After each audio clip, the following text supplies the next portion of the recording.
Hello friends, आप सबका हार्दिक हार्दिक अभिनंदन है हमारे इस नए वीडियो में तथा हमारे इस चैनल पर। तो आज हम लोग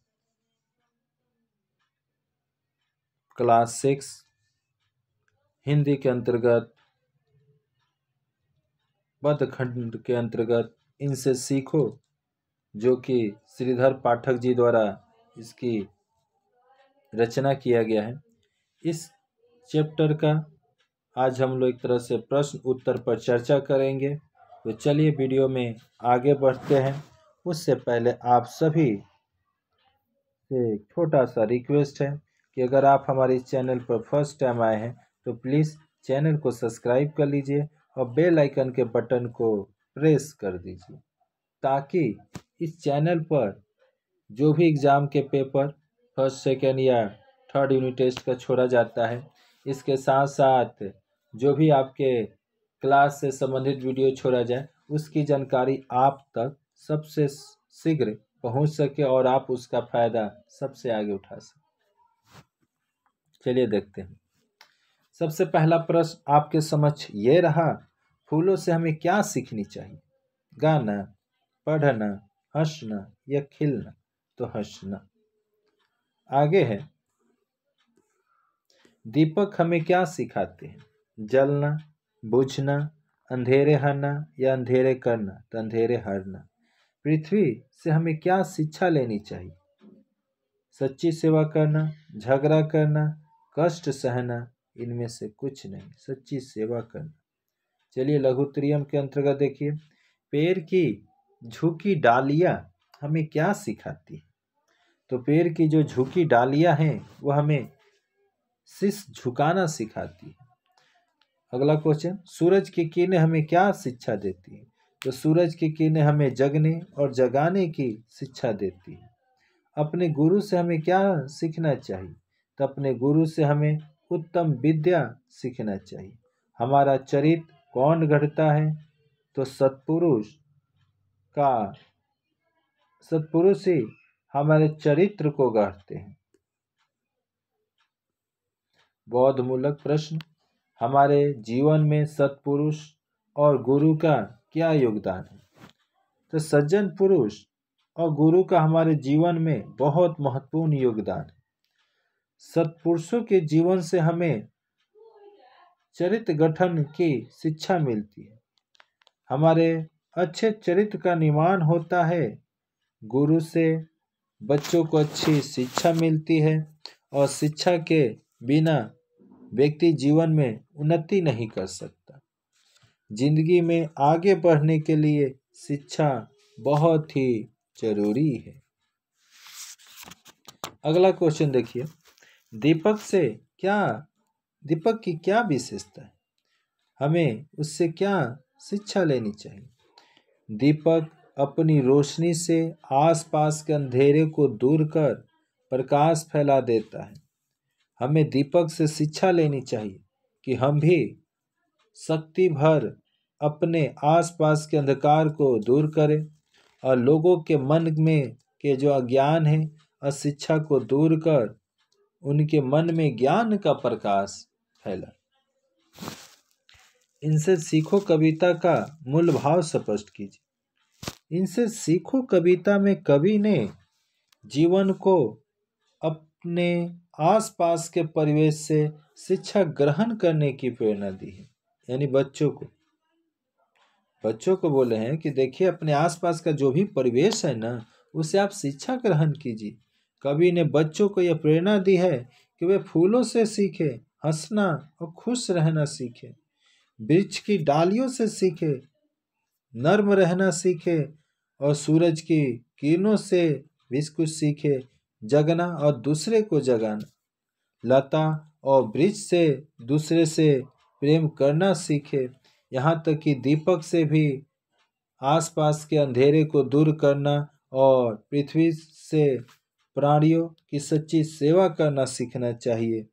जल की धारा से भी हमें सीख लेनी चाहिए। जीवन पथ पर हमेशा आगे बढ़ते रहना और यहाँ तक कि धुएं से भी हमें सीख लेना चाहिए कि हमेशा ऊपर चढ़ना है।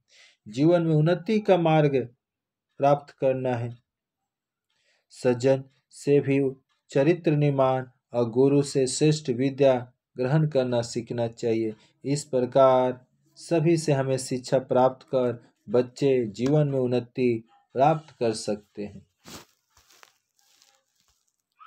इनसे सीखो कविता में कवि किन किन से क्या सीखने का प्रेरणा दी है।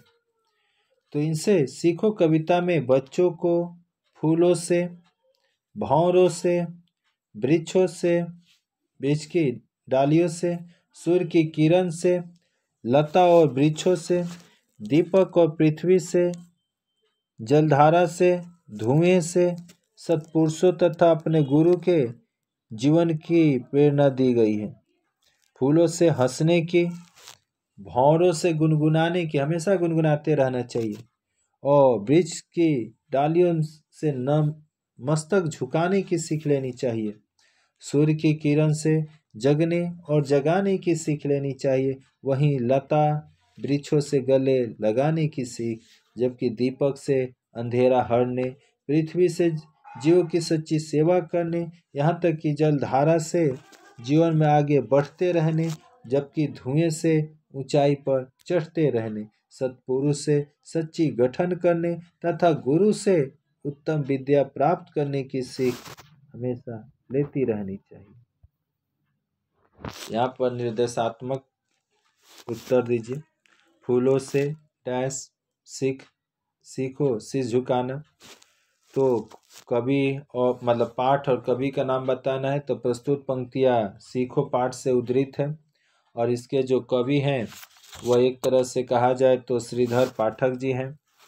उपयुक्त पंक्ति का अर्थ स्पष्ट कीजिए। तो कविता की जो प्रथम व्याख्या है उसको आप लोग देख लीजिएगा। इसके लिए आपको हमारे चैनल के मतलब इस पाठ के जो फर्स्ट वीडियो है उसमें आपको सभी व्याख्या देखने को मिलेगा। उसमें से पहला जो व्याख्या होगा इसका उत्तर होगा।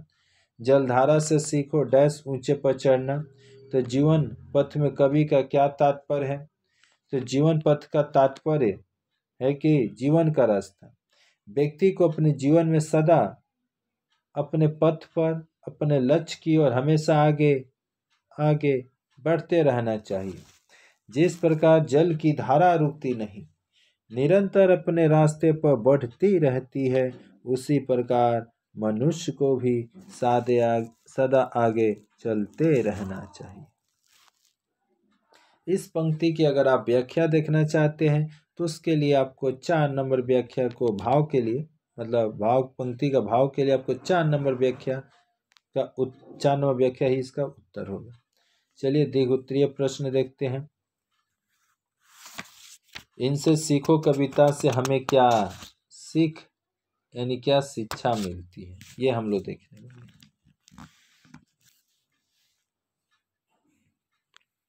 तो इनसे सीखो कविता से हमें क्या शिक्षा मिलती है। सुकवि श्रीधर पाठक ने प्रस्तुत कविता में बड़े ही सहजता ढंग से हमें विनम्रता,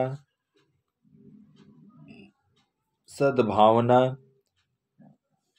सेवा, सहानुभूति की भावना तथा जीवन में सच्ची शिक्षा प्राप्त कर प्रगतिशील होने की प्रेरणा दी।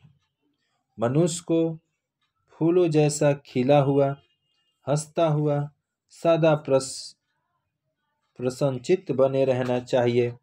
भौरे सदा गुनगुनाया करते हैं। मनुष्य को भी उनसे कुछ सीख लेकर सदा गुनगुनाते रहना चाहिए।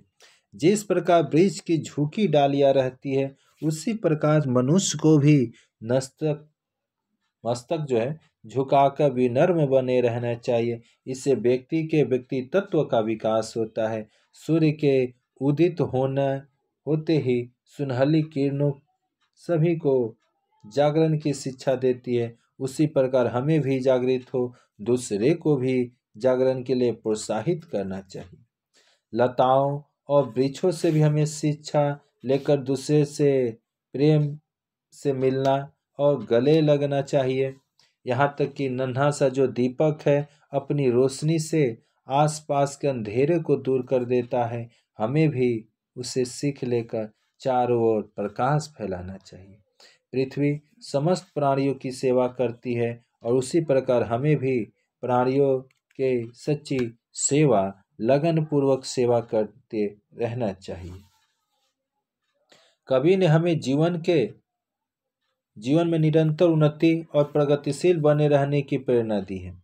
जिस प्रकार जलधारा सदा अपने लक्ष्य की ओर प्रवाहित होती रहती है, वैसे ही मनुष्य को सदा जीवन पथ पर लक्ष्य की ओर अग्रसर होते रहना चाहिए।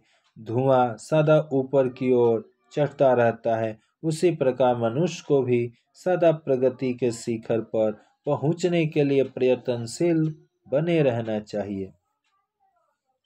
जीवन में विद्या और चरित्र का सबसे महत्वपूर्ण स्थान है, अतः सज्जन से सदा अच्छे आचरण चरित्र का निर्माण करना चाहिए। शिक्षा प्राप्त कर उत्तम साधन गुरु होता है, इसलिए हमें अपने गुरुजनों से श्रद्धा और सेवा पूर्वक श्रेष्ठ विद्या ग्रहण करनी चाहिए। विद्या और ज्ञान के समान संसार में कोई वस्तु नहीं।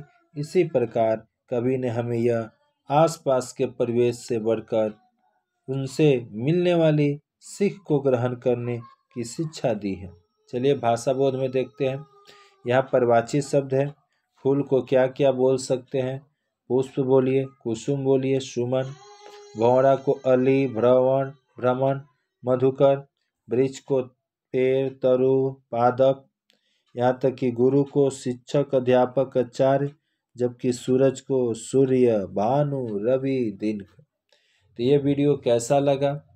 अच्छा लगा तो लाइक कीजिए, कमेंट बॉक्स में अवश्य कमेंट कीजिए, और चैनल पर फर्स्ट टाइम है तो चैनल को सब्सक्राइब कर लीजिए, बेल आइकन के बटन को प्रेस कर दीजिए, जिससे कि इस चैनल पर जो भी एक तरह से एग्ज़ाम से जुड़ा हुआ या आपके क्लास से जुड़ा हुआ जो पाठ्य पुस्तक है उनसे संबंधित जो भी वीडियो हो उसकी जानकारी आप तक सबसे पहले मिल सके, इसके लिए चैनल को सब्सक्राइब कर लीजिए, बेल आइकन के बटन को प्रेस कर दीजिए।